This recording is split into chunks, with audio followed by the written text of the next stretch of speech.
Hey, it has been quite a while. Well, no, I guess it has not been quite a while. I did post a video like a week or so ago. Um, it was my birthday the other day, and I know this page is about, I call this page a survivor story, because I have been, sexually abused as a child, and I think it's important to put information out there. And not only does it help me to just kind of work through my feelings and put it out there, like, again, I don't know how to describe how healing that is, but it's just, I think, also important for other survivors, and not even survivors, like people in general, to realize like how common this is, and whatnot. And then just what the sorry, I'm ruffling through papers. Just, what the consequences is, what survivors go through, the terrible justice systems that protects abusers. So yeah, and that is what my page is about. That is what my channel is about. But in honor of my birthday, and just to share in general, I thought I would share some of my favorite things, kind of just like, almost like a get to know me, just kind of like maybe so that you guys do see a little bit of different content from me, and just kind of, bring context. So I wrote pages, oh my gosh, it's so bright, you can't see. I wrote pages years ago that are my favorite things, and I wanted to write down 100 of them, but I have a habit of like not finishing the things that I start. I 100% blame PTSD. 100%. And then depression, which is a symptom of PTSD. So, so I just want to read I wrote 18 down, and reading them actually makes me pretty happy, but I haven't read them to myself in a while. So, I don't know. I thought maybe it would be good to do that. Precursor, my name is Kendall. I sometimes go by Ken. I like being called Ken. I also like Kenny. Nobody ever calls me that, but that Kendall Andrea, which is, Andrea is my middle name. Kendall Andrea was taken on YouTube. How rude. So it's, I think, what am I? I'm Kenny Andrea. So so I grew up in Pennsylvania, in America. I grew up in not a terribly small town, but definitely not a city. My high school graduating class had like almost 400 people in it, I think. Don't quote me.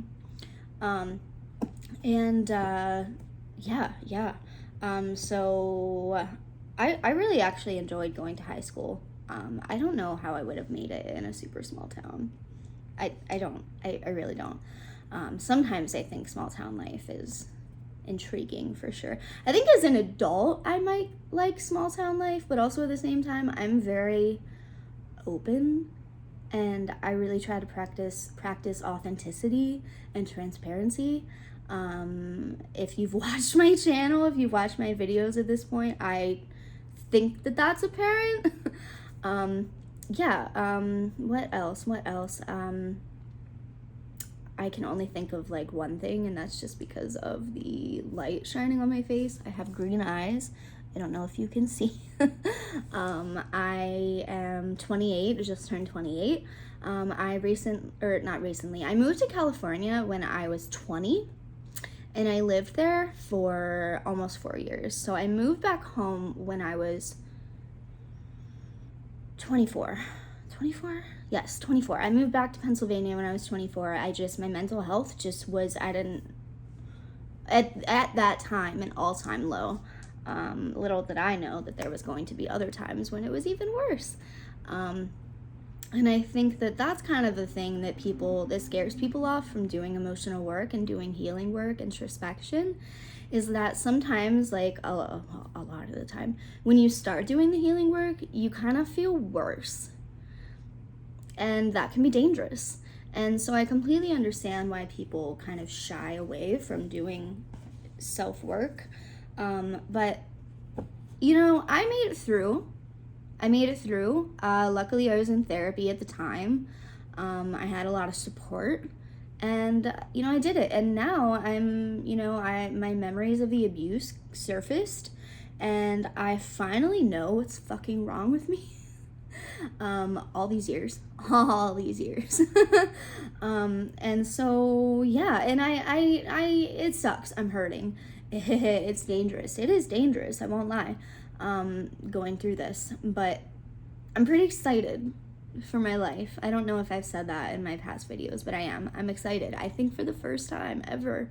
Like, I was excited when I moved to California, but the depression I was depressed when I moved to California. Like, I won't lie, even though I was so fucking happy, like, right away when I moved there, I still was at the point where I was just like, how is this life worth it? Like, and so it was like I was excited and simultaneously, like, so not excited. And, trigger warning, you might want to skip ahead a few seconds, but I was suicidal even then. Like, I had no idea. I knew that I was starting to be depressed, at least, or had been depressed. I don't know. It was hard accepting that because there's a lot of stigma around mental health. And so I didn't want to be labeled as a freak. I didn't want to be labeled as needy. I didn't want to be labeled as someone who can't do things for themselves. And so I think it took me actually years to, like, fully accept that I was depressed. But like I said, I had those periods of suicide. I think I mentioned that, or suicidal periods. I mentioned that in, like, my first video, I think. And so, yeah, so I don't know if that gives you context, but I'm pretty excited finally about my life. As a survivor, now that I know I'm a survivor, I think it's just huge. It's huge. If anybody definitely thinks that they were abused, but they don't have memories, I think it's worth looking into. I'm not gonna sit here and say that, like, you should automatically just be like, I was abused, point blank, without your memories, but I do think that you should be curious, and I think I am proof that you can gain them. You can gain them if you really want to. And I don't mean in the way that, like, if you hyper focus, then, like, you're gonna receive false memories, because no. I mean that in the way, like, okay, like, I knew my body well enough. I knew myself, my brain, my mind, my heart. And I just knew something was wrong. And so I just did a lot of meditating, and I just did a lot of exploring. And I wasn't trying to just be like, hey, this definitely happened, but I was definitely suspicious. And I just wanted to do some exploring. And I think the really cool thing about social media, especially YouTube, is that you do have access to all these meditations, and that's super cool. Just the resources in today's world is just brilliant. So anyways, it is now 9 minutes into this video. I have no idea. I talk a lot. But again, so I'm gonna start 18 favorite things. So yeah, and I think I don't read them enough, so this will actually be good for me. So okay, number 1, the way my blankets feel wrapped around me in the morning. Oh,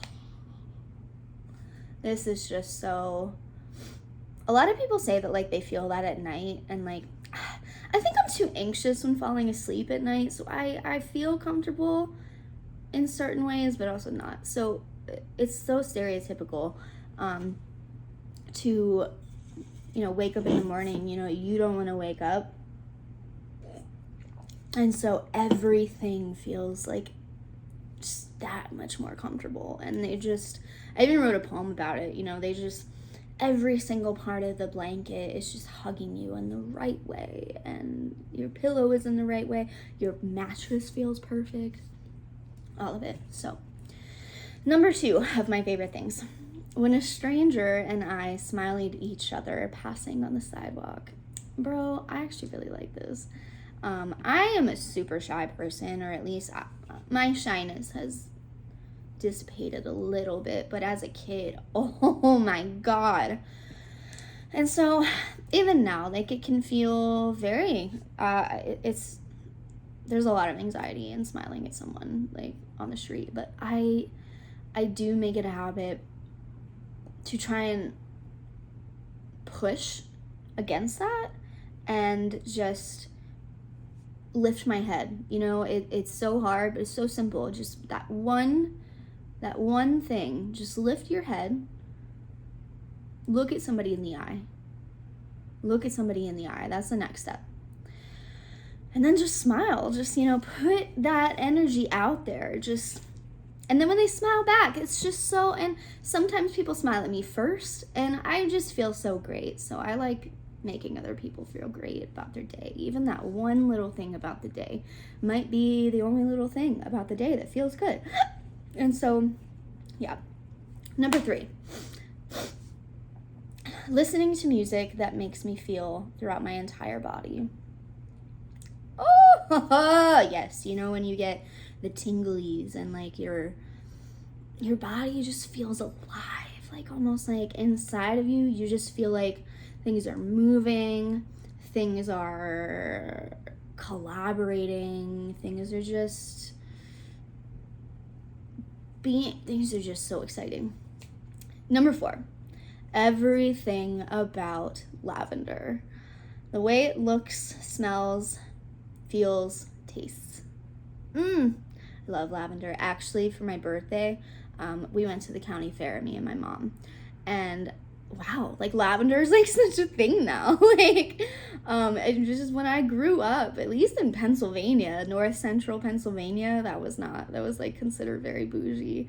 But now, it's so cool. And I got lemonade at a stand that, like, usually serves really good lemonade, like fresh lemonade. And they actually had lavender syrup. Oh, and I was just so, like, joyed.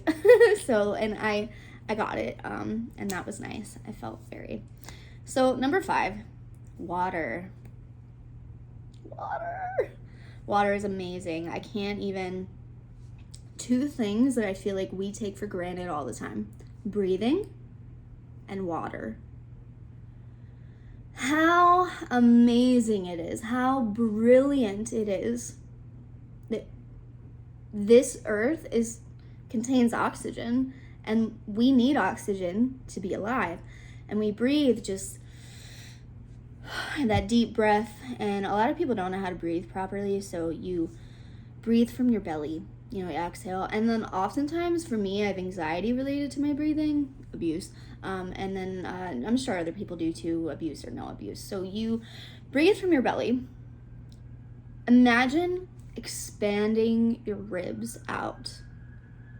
And oftentimes, you actually are. You fill up your body with a breath, and automatically, if you're in tune, your ribs will expand, and that is everything. So, water, though, is the whole topic of this. So water also really helps breathing. Oh, it's amazing. It tastes great. When I was a kid, I hated the taste of water, but, like, I love it now. It's amazing. Like, look, like, that's the same thing. The earth provided us with this life-sustaining thing, and I feel like often we take that for granted. And I actually don't drink enough water anymore, so I should probably get on that. That might make me feel a little better. So, number 6, the way the ocean holds me. The way the salt feels like specks of dancing gold around my body. If you know me, you know that the ocean is one of my 2 favorite things. Yeah, yeah, like top tier, like, I'm a Cancer.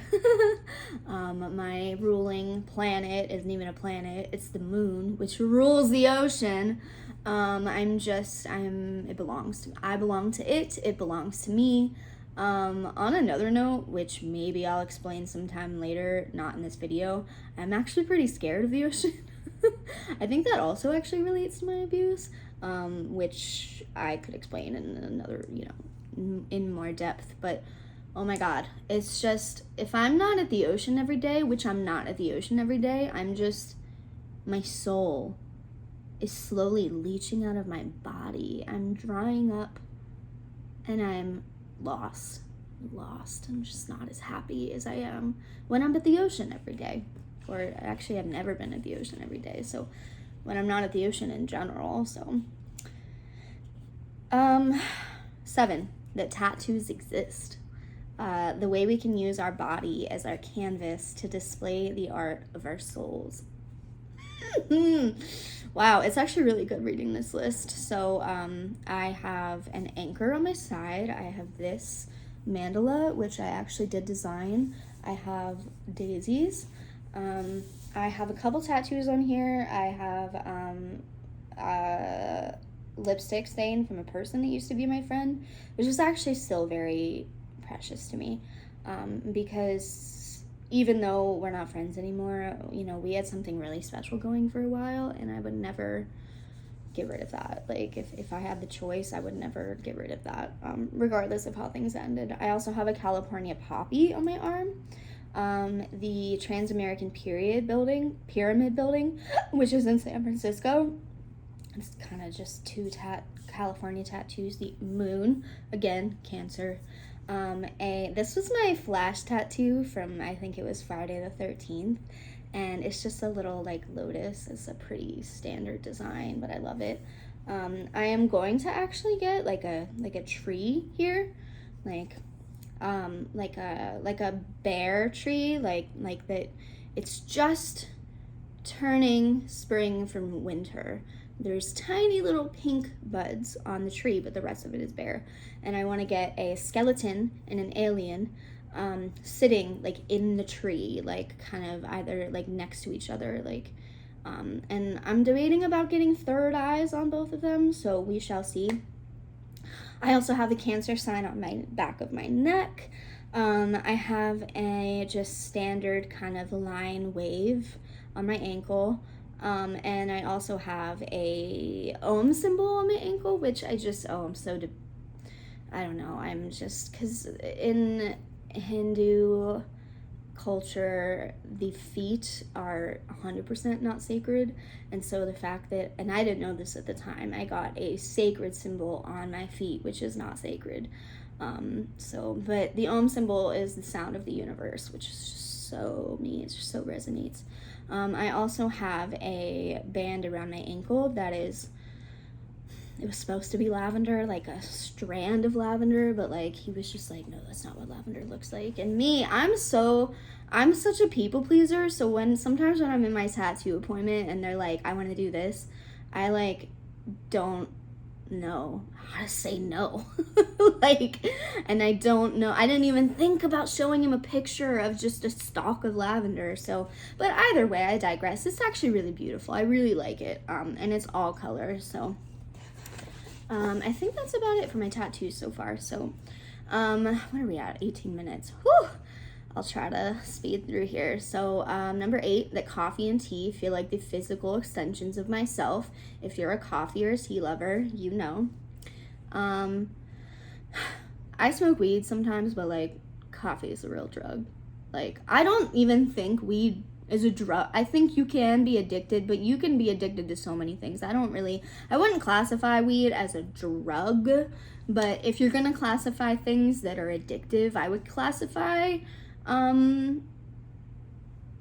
caffeine. Caffeine is the real drug, y'all. Like, I could not go without coffee. I absolutely could not. Like, could not. Tea in the morning does not do it. I don't know if they have the same amount of caffeine, but it just never seems like it to me. Okay, 9. The way my skin feels touching the earth, Grass, dirt, trees, flowers, stream, lakes, rock. Yeah. I'm also, I have a Taurus moon, so I very much love nature. I don't spend enough time in nature because of depression, but also I don't have a car right now, so that's a little hard, but number 10, this doesn't really apply right now because my hair is super short, but my hair, it's not just something I have, it's something I am. It's as much a part of me as my heart and brain. I know other people don't feel this, and especially because of stigma with women presenting people, it's old stigma, you know, women should have long hair. I'm non-binary, but, you know, I am female presenting. Women should have long hair is the whole stereotype. Like, that's what the epitome of beauty, and I'm really glad that we've kind of gotten out of that as a society. Like, women like totally rock short hairstyle. I had a shaved head for a while. That's why my hair is short. But even as it's short, you know, but when it's long, that's my favorite. You can just kind of feel it hug your body, and it's just, I don't want to cut it again, like, except for tiny trims to keep it growing, because it really is a part of me. I want as much hair as I can possibly have. Number 11, jewelry, and how it's my perfect accent, how it holds experiences and stories. I'm not wearing my rings in this moment, but I do want to show you a couple of them. So this one, this is arguably my favorite ring. So where's the sunlight? I want to, of course the sunlight is backing away now, but it's a butterfly. It had black diamonds in it, but they've really all fallen away, so, but I don't really care. It was gifted to me by a friend, a dear friend, and I just love it. And it was gifted to her by another person, and I'm not sure if it was gifted to that person, but I think it's so precious passing down jewelry. Like, it's such a way, yeah, and again, how it holds the experiences and stories. So this is just a fake created opal, but I really like it. This one is, I don't know what stone this is, but beautiful. And then this is my moonstone ring. It kind of broke, so all jewelers would hate this, but I just glued the moonstone back together. I'm okay with it. It's still pretty spiritual to me, but okay. Number 12, dancing to music, the best. Number 13, eye gazing. Oh, the way it feels to meet someone's soul. The sensational beauty of the eye even. If you have an eye gaze, which is where you just kind of sit or stand across from somebody and you just look into their eyes. You just look into each other's eyes. You don't really say anything. You don't move. Well, I mean, you can move if you want to get flowy, but you just look into each other's eyes. Sometimes it's kind of hard to focus, so if you do too much of it, I'm sure that's not going to be good for your eyes, but I highly recommend trying it. With anybody, honestly. Like, it'll kind of strengthen your relationship in some ways. I think definitely with your loved ones. In some ways, I think almost you should do it with somebody that you hate, but you want to like. Like, if you're open to liking them, I think that could, don't quote me, be a good way. 14, flowers. I don't care that it's stereotypical. I don't care at all. Other people are like, no, I don't want flowers, they just die. But for me, I'm just like, even for that small amount of time, I'm like, fuck yes. Like, this, it's so beautiful. It's just, they're beautiful. They're so, another one of those things that the earth just creates that I'm just like in awe over. 16, the smell of the air. If you haven't like been outside and just smelled the air, maybe not if you're in a highly populated city, but obviously the more remote you go, the air, just do that. Just whoever you are, just go outside right now, and even if you're in a city, just kind of separate the dirty gas scent from like just the air in general if you can. And just, yeah. And then 17, which I already kind of mentioned, is breathing deeply and intentionally, like I said. 18 is crying cathartically. Ugh, it's another thing about being a Cancer. You just cry all the time.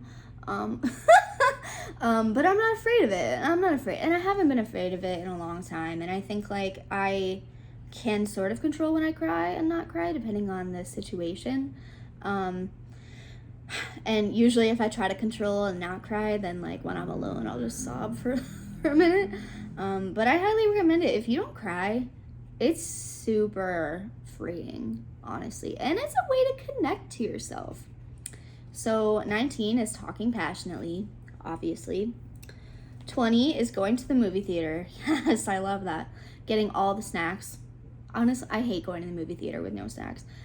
Cuddling, whether you're with a friend or a family member or a loved one, like a lover, just sitting there, like holding hands, arms touching each other. Maybe you put your head on their shoulder. It's so precious. And I always feel so alive after I come out of a movie theater.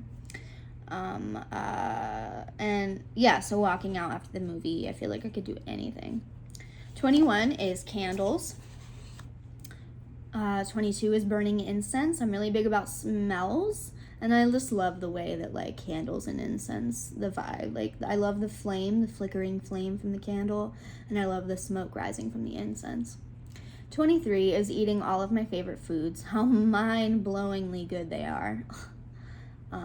24, the silence. Oh my god, this one. The silence after I finish playing a song on the ukulele. Or even just singing a powerful song in general. Oh my god. Oh my god.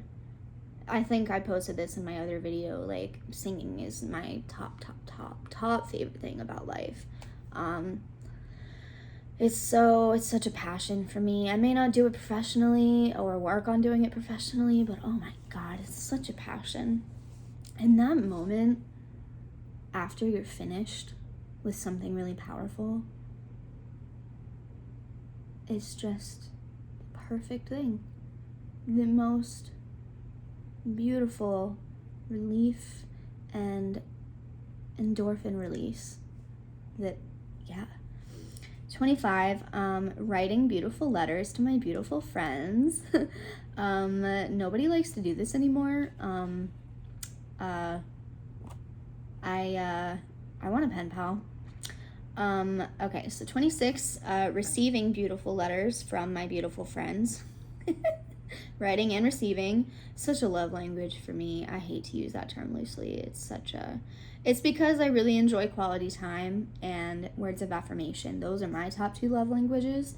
Even though I have 3 because they're all equal, mostly equal. But, yeah, so receiving a letter is like, you're receiving quality time. They put that quality time into it, and then you're receiving it. And they're giving you words, and usually letters have such beautiful words and affirmations and validations, and just great. 27 is listening to sad music, and that kind of goes with crying cathartically. 28 is eating blueberries, the way they pop in my mouth. I love other fruit too. I must have like really been in a blueberry kick when I wrote this. I think the more sour the blueberries, the better. Wow, this is not 18. How? Wow, I wrote way more than 18. Holy crap. Wow. I must have picked this up sometime after. Number 29 is journaling freely without judgment. If you don't do that and you even find journaling hard, I promise at least most of the time for most people, that's gonna help. Just the no judgment part. I used to journal thinking, okay, I'm journaling for the people that are gonna read this after I die. Fuck that. Fuck that. If you want to write a journal for your loved ones after you die, do that separately. It's so cathartic, journaling and just writing whatever the fuck you want, not spelling correctly, your sentences being jumbled, there's no complete flow. Yeah. 30 is dancing, moving, doing yoga outside in the rain. the pouring rain especially. The way playing in the rain sets my soul alive. Movement really is a kind of medicine. When you're depressed, you can't, they're like, moving helps depression, and it does slightly, but for me it's like it doesn't really touch my depression. And not only that, but when you're so depressed you can't even use your skills. Like, what they never talk about, how they're like when you're too depressed to get up and move,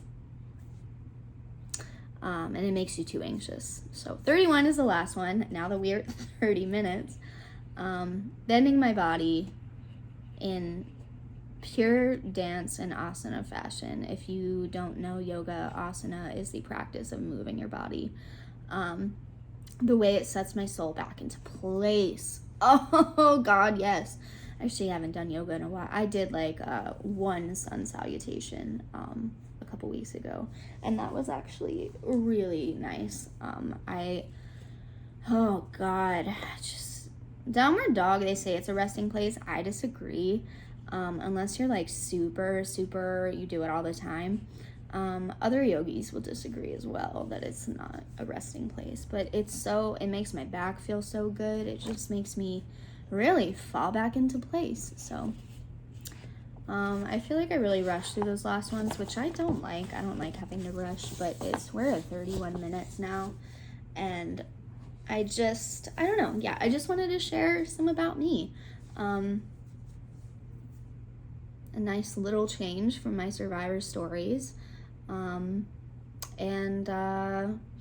Yeah, so people that actually do watch, I hope that you enjoyed this. Just maybe give you some context about myself. I don't know if I really like it when people do about me videos, but like sometimes I do. So, and I don't know, it just felt important to do here. So I'm gonna end this. Now you know some more things. If you are new to my channel, like I said in the beginning, it really is a survivor story, mostly for sexual abuse, especially for me, childhood sexual abuse. So, if you're into that, if you are a survivor, if you think learning more information about sexual assault would be important, I definitely check out my videos. It does mean a lot. I think I try to say it doesn't mean a lot when people provide that affirmation, but I guess it does sort of. And I disagree with the sentiment that that's just looking for attention. In a way, yeah, if you break it down, it is looking for attention, just looking, but I like to say more looking for affirmation.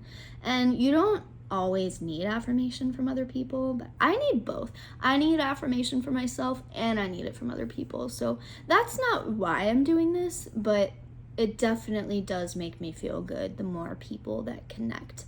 And I think what makes me feel the best out of any of it is when other people get something out of it, when it helps them in any way. I love that. When people tell me that what I say helps them, what I post helps them, that's why I do it. Because even if it's just one person that it helps, that's one more person in this life that is receiving help from somebody, and I think that's so beautiful. So I'm gonna end this here. Thank you for listening. Again, those were gonna be 18 favorite things about my life, but those were 31. And I will catch you guys on the flip side. So